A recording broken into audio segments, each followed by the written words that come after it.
P T M इत्तेहाद को एक और धचका। नून लीग और पीपल्स पार्टी फिर आमने सामने आ गई है। यूसुफ रजा गिलानी सेनेट में कायदे हिज़्ब इख्तिलाफ मुकर्रर। बात करेंगे वफाकी वज़ीर दाखिला शेख रशीद साहब हमारे साथ मौजूद है। शेख रशीद साहब, बहुत शुक्रिया आपके वक्त का। कहिएगा, पी टी एम को एक और धचका लगा है। पीपल्स पार्टी क्या पी टी एम से अलग हो चुकी है? मैं पीपल्स पार्टी की एक लाइन का जुमला बोलना चाहता हूँ कि नून लीग और पीपल्स पार्टी खत्म हो चुकी है आपस में। और पीडीएम का एएनपी ने भी पीपल्स पार्टी को वोट दे दिए। फजलुर रहमान साहब के वोट जो हैं खला में 5 लटक रहे हैं, ना इधर के रहे ना उधर के रहे। और जितना बड़ा धचका नून लीग को पहुंचा है, उससे ज्यादा धचका फजलुर रहमान साहब को भी पहुंचा है कि उनकी जो एक दादागिरी बनी हुई थी सियासी, वो अपने अंजाम को पहुंच गई है। और अब इन्होंने क्या करना है, एक रैली निकालनी है, वो भी इसके बाद निकाल के देख लें, वो भी टेंट फिश होगी। पीडीएम का सियासी जनाजा निकल चुका है और पीडीएम जो है वो अपनी सियासी मौत मर चुकी है। ये कहना कि फलाना सेनेटर जो है वो ये है और फलाना वो है, ये हारे हुए खसियानी बिल्ली खंबा नोचे वाली बात है। और मरियम नवाज शरीफ के दौर में नवाज लीग की सियासत और पीछे चली जाएगी। और आप देखते रहें कि मरियम नवाज के सियासी फैसले इमरान खान को ताकतवर, तवाना और सियासी तौर पर मजबूत कर रहे हैं। और ये एक इमरान खान का पॉजिटिव पॉइंट है कि इनके जो गलत फैसले हैं वो मजीद तकवीयत इमरान खान को दे रहे हैं। मैं अब पीडीएम का, मुझे तो 10 पार्टियों के नाम नहीं आते, लेकिन जो भी वो पार्टियां हैं तो ये 2.5 पार्टियां, एक नून लीग, एक पीपल्स पार्टी और आधी फजलुर रहमान। तो ये अपने अंजाम को सियासी पहुंच कर लें, जो कुछ करना है इन्होंने, जो कुछ भी करना कर लें। अब इनका जो डंग था वो खत्म हो चुका है और हुकूमत एक बेहतर पोजीशन। ठीक, तो शेख साहब, एहसन इकबाल साहब कहते हैं कि पीपल्स पार्टी अपनी मजबूरी नवाज शरीफ को बयान करती तो वो खुशी से ओहदा दे देते। ये किस मजबूरी की बात कर रहे हैं? देखिए, अब हारे हुए लोग जो हैं वो आप 5 दिन अपने चैनल में ही देखें, ये क्या कह रहे थे कि ये तय है, इसको नहीं छेड़ा जा सकता, इसको नहीं खोला जा सकता। मैंने आपको सिर्फ एक खबर दी है 90 चैनल पे कि नून लीग और पीपल्स पार्टी अलग हो चुकी है। बाकी अगली सियासत, जब ये अगली सियासत करेंगे तो उस वक्त देख लेंगे कि ये क्या करते हैं। इस वक्त अंदर की सियासत ये है कि दोनों पार्टियां जुदा हो चुकी हैं और इनमें बड़ा फैसला हो चुका है। चलें, ठीक है। तो वो ये भी कह रहे हैं कि जिसने बेवफाई की उसको बड़ी कीमत अदा करनी पड़ेगी। तो क्या कीमत हो सकती है? ये बेवफाई, किसने बेवफाई? छांगा मांगा में बेवफाई नहीं हुई, मरी में बेवफाई नहीं हुई, सवात में बेवफाई नहीं हुई। सियासत में ये कहना कि बड़ी कीमत देनी पड़ेगी, कोई किसी की कीमत नहीं होती और कोई किसी की कीमत नहीं देनी पड़ती। ऐसे ही हालात, ये मुल्क की सियासत ऐसी चलती रहती है। तो शेख साहब, अगर दोबारा से मौलाना फजलुर रहमान इनको इकट्ठा करने में कामयाब हो जाते हैं तो फिर क्या रह गया? एक लॉन्ग मार्च ही करना है, इकट्ठा कर लें। पीपल्स पार्टी इस्तीफा देने किसी कीमत पे तैयार नहीं है और पीपल्स पार्टी के बगैर इनमें से कोई भी नून के लोग इस्तीफा नहीं देंगे। आप देखें, इनके अंदर दरार पड़ जाएगी और ये इस्तीफा देने के साथ नहीं खड़े होंगे नून की पार्टी के अपने लोग। तो शेख साहब, एक लम्हे के लिए अगर हम ये फर्ज कर लें कि पीपल्स पार्टी दोबारा से मुत्तहिद हो जाती है पीडीएम के साथ और इवन इस्तीफे देने पे भी मान जाती है, तो फिर क्या होगा? हुकूमत फिर क्या करेगी?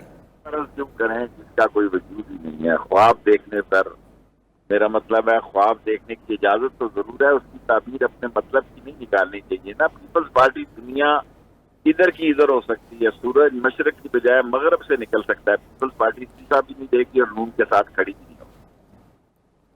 ठीक है, शेख रशीद साहब हमारे साथ मौजूद थे, आपका बहुत शुक्रिया।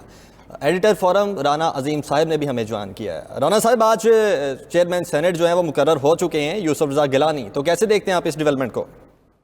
देखें, ये यूसुफ रजा गिलानी अपोजिशन लीडर तो मुंतखब हो गए, लेकिन उसके बाद वो अपोजिशन जो मिलकर एक अपोजिशन बनी थी उसमें इख्तलाफात खुल के ना सिर्फ सामने आ गया, बल्कि मैं समझता हूँ कि पीडीएम जो है वो टूट गई है। और मेरे पास जो इतला है कि मौलाना फजलुर रहमान और मियां नवाज शरीफ का जो अभी कुछ देर पहले राब्ता हुआ है, जिस पर मियां नवाज शरीफ ने कहा है कि मौलाना साहब, हम आपको पहले ही कहते थे कि पीपल्स पार्टी आपके साथ हाथ कर रही है, सबके साथ हाथ कर रही है और पीपल्स पार्टी पीडीएम को कैश करवा रही है, लेकिन आप इस बात को नहीं मानते थे। और अब पीडीएम ने जो हमारी कमर पे छुरा कौंपा है, इसके बाद तो अब पीपल्स पार्टी जो है किसी पीपल्स पार्टी का किसी सूरत में भरोसा नहीं किया जाएगा और पीटीएम जो है वो मुकम्मल तौर पर नुकसान में जाएगी। और ये वाज़ेह तौर पर मियां नवाज शरीफ ने मौलाना फजल रहमान को कहा कि मैंने चंद दिन पहले भी आपसे कहा था कि पीपल्स पार्टी और चंद और इनके साथ जो एएनपी और दीगर जमातें हैं वो आपके साथ नहीं है, वो सिर्फ अपना फायदा लेना चाहती हैं। लेकिन मौलाना साहब आप नहीं मानते थे और आज जो किया गया है इसके बाद अब मुस्लिम लीग नून किसी सूरत में भी पाकिस्तान पीपल्स पार्टी पर इतबार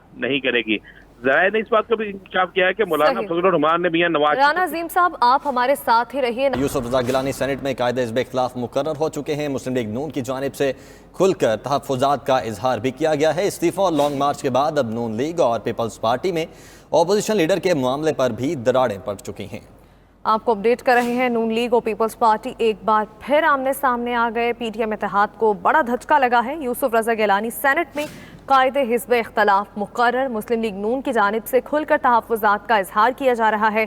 इस्तीफ़ों और लॉन्ग मार्च के बाद अब नून लीग और पीपल्स पार्टी में अपोजिशन लीडर के मामले पर भी दरारें पड़ चुकी हैं। इसी हवाले से बात कर लेते हैं एडिटर फोरम राना अजीम साहब से। राना अजीम साहब, दो मरकज़ी जमातें पीटीएम की आमने सामने आ चुकी हैं। अगर पीपल्स पार्टी की बात की जाए तो सिंध हुकूमत तो उनके पास है ही साथ ये एक अहम ओहदा है कायदे हिज़्ब इख्तिलाफ का सेनेट में, जो कि पीटीएम के हाथ लग चुका है। नून लीग तो खाली हाथ रह गई, नून लीग के हाथ कुछ भी ना आया। देखिए जी, नून लीग के हाथ कुछ भी नहीं आया और नून लीग जो चाहती थी, कल आप देखें कि मरियम नवाज ने डिक्लेयर किया कि आजम वज़ीर तारक हमारे अपोजिशन लीडर हैं और पीटीएम में ये फैसला हुआ है यही हमारे होंगे। और उन्होंने कल ये दावा किया था कि अक्सरियत उनके पास है, लेकिन आज ये साबित हो गया कि सेनेटर की अक्सरियत उनके साथ नहीं थी, वो यूसुफ रज़ा गिलानी के साथ ही, पाकिस्तान पीपल्स पार्टी के साथ थी और इसी वजह से वो अपोजिशन लीडर बन गए। अब मेरी इत्तला के मुताबिक चूंकि मुस्लिम लीग नून को ये बहुत बड़ा झटका लगा है, मुस्लिम लीग नून समझती थी कि उनका अपोजिशन लीडर होगा और उसके बाद वो वहाँ पर बैठ के बात कर सकेंगे कि कौमी असम्बली में भी और सेनेट में भी उनका अपोजिशन लीडर है, इसी तरह पंजाब असम्बली में भी उनका अपोजिशन लीडर है। तो ये वो एक चाहते थे। लेकिन इस बात के इस इवेंट के बाद जब यूसुफ रज़ा गिलानी को अपोजिशन लीडर बन गए तो मुस्लिम लीग नून के अंदर नहायत मायूसी फैल चुकी है। मुस्लिम लीग नून के अंदर खुद उनके अपने जो लोग हैं उन्होंने मरियम को ये वाज़ेह कहना शुरू कर दिया कि हम पहले ही कहते थे कि पाकिस्तान पीपल्स पार्टी आपसे हाथ कर रही है, लेकिन आप नहीं समझती थी और आप उसके बावजूद बिलावल भुट्टो जो है उस पर इतबार करती थी, जिस पर मुस्लिम लीग नून के अंदर भी एक शदीद न सिर्फ बड़ी बहस शुरू हो गई है बल्कि आपस में इख्तिलाफात भी शुरू हो गया। दूसरा, मैंने जितना पहले बताया था कि मौलाना फजल रहमान और मियां नवाज शरीफ का राब्ता हुआ है, जिस पर मियां मोहम्मद नवाज शरीफ ने मौलाना फजल रहमान को सख्त नाराजगी का इजहार किया। उन्होंने कहा है कि मौलाना साहब, मैंने आपसे कहा था कि पीपल्स पार्टी हमारे साथ हाथ कर जाएगी और पीपल्स पार्टी ने हमारे साथ हाथ किया है और पीपल्स पार्टी के साथ आप मजीद नहीं चल सकते। अगर पीपल्स पार्टी ने हमारे साथ चलना है तो खुलकर वो साबित करे कि वो हमारे साथ है, लेकिन पीपल्स पार्टी सिर्फ अपना फायदा लेना चाहती है। ना वो इस्तीफे देगी, ना हुकूमत गिराएगी और ना ही हुकूमत के खिलाफ किसी तहरीक में वो रोल अदा करेगी जो एक विनिंग रोल होता है। और इसके बाद मियां नवाज शरीफ जो है उससे कुछ देर बाद अपनी पार्टी के दीगर अहम रहनुमाओं से भी बात करेंगे और उसके बाद इनका एक नया लाया अमल जो है वो सामने आएगा। जी, नया लाया अमल भी सामने आ सकता है। एडिटर फोरम राना अजीम साहब हमारे साथ मौजूद थे, आपका शुक्रिया।